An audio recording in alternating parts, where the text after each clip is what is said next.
Right now, we are in Gaza's Al-Shifa hospital. The Israelis raided the facility overnight. There are currently hundreds of Palestinians still being treated here and more than 1,000 internally displaced Gazans. The Israelis say none of those Palestinians were killed as they engaged Hamas fighters on the outskirts of the hospital. As we were entering, we could hear those gun battles unfolding between the Israelis and Hamas deep in the heart of Gaza City.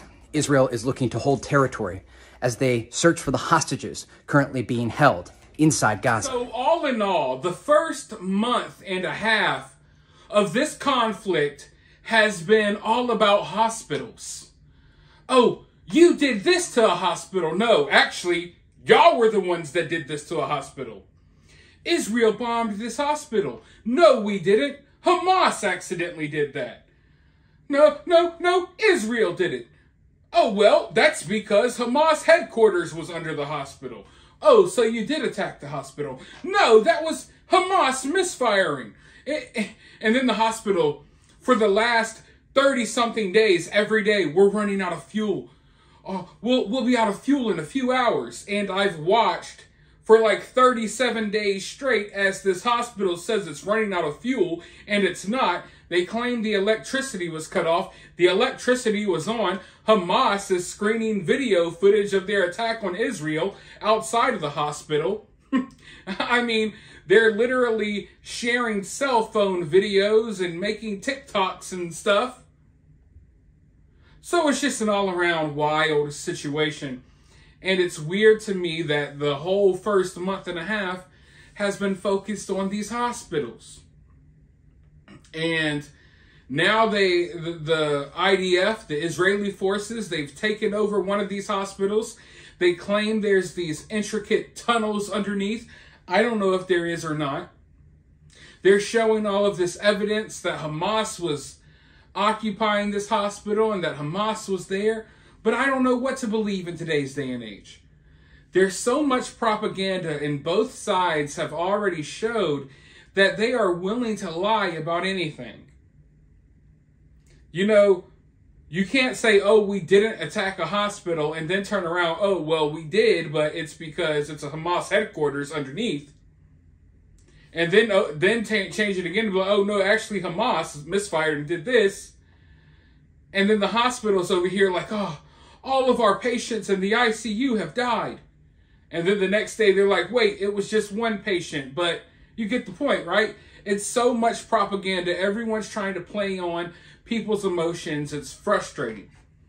But as these battles over these hospitals are going on in Israel, our troops, our American soldiers, are under attack in Syria and Iraq. And now the Houthis in Yemen have targeted an American ship. Now,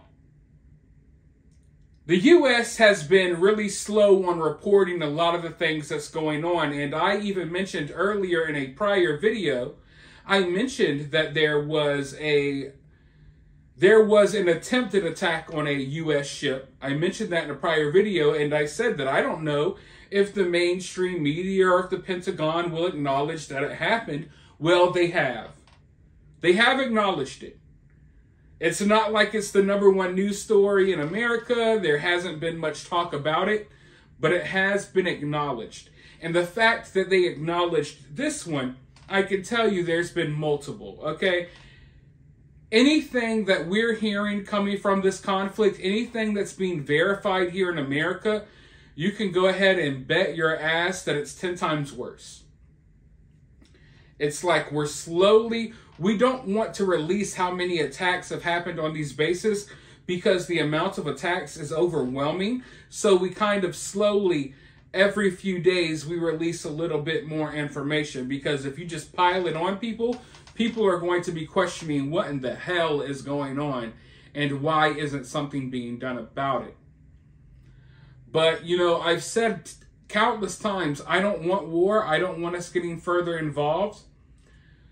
But it's a complicated situation. War is very complicated. You can't allow other countries and our enemies to do certain things because it makes America look weak. And that actually,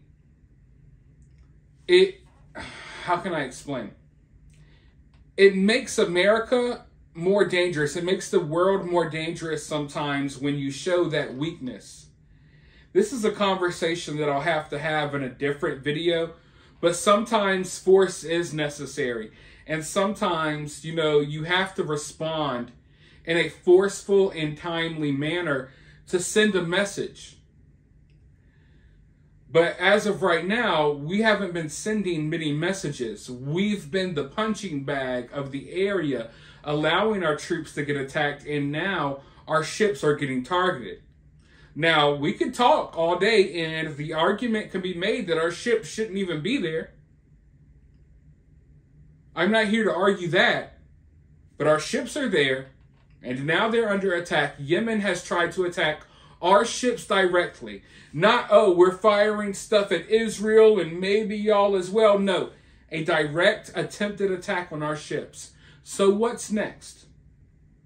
Because regardless if the attack was successful or not, it's the same thing.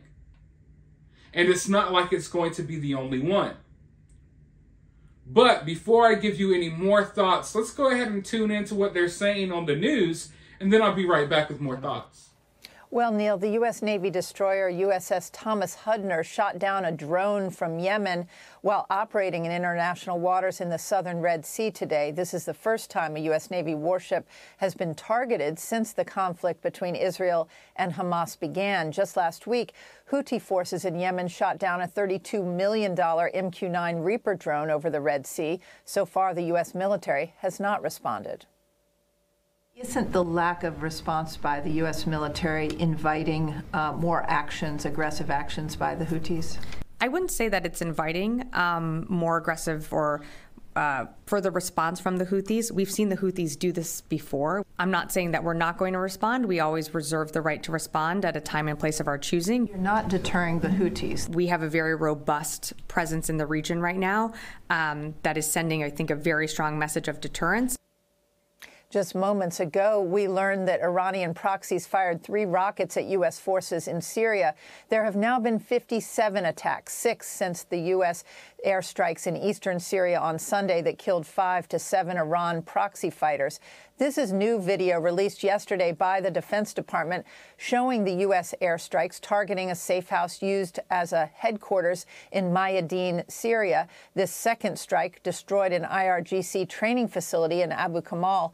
The hours of secondary explosions following the strikes at this facility indicate weapons were stored there as well. Last month, on October 19th, the USS Carney in the northern Red Sea shot down 15 drones and 4 cruise missiles fired from the Houthis during a 9-hour time span.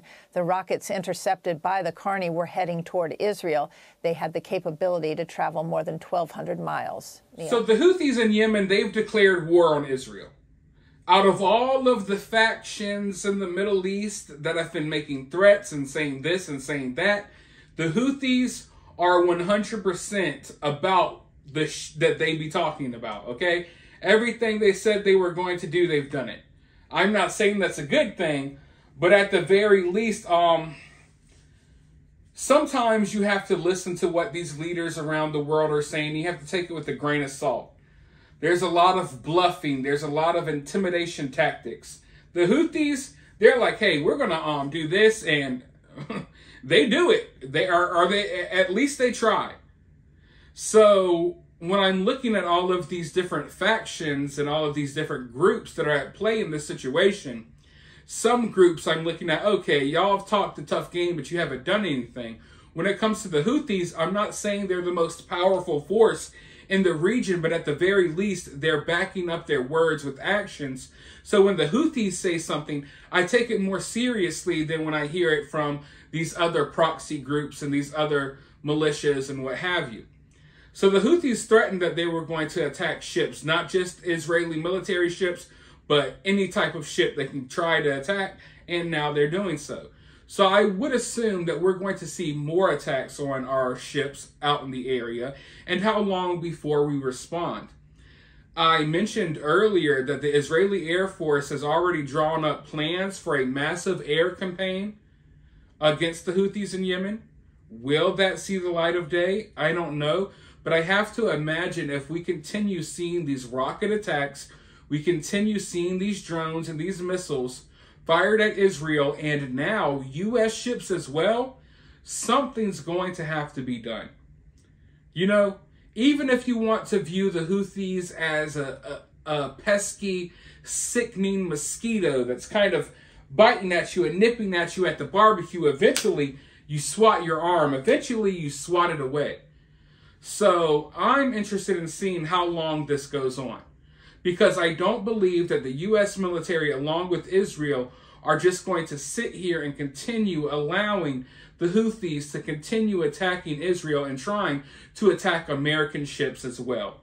You know, Israel has responded to Hezbollah in Lebanon. There's a lot of fighting going on the border of Lebanon and reaching further into Lebanon every day. So Israel has already shown they're willing to strike back. It's just a matter of time, if you ask me. But I'm going to continue monitoring the situation.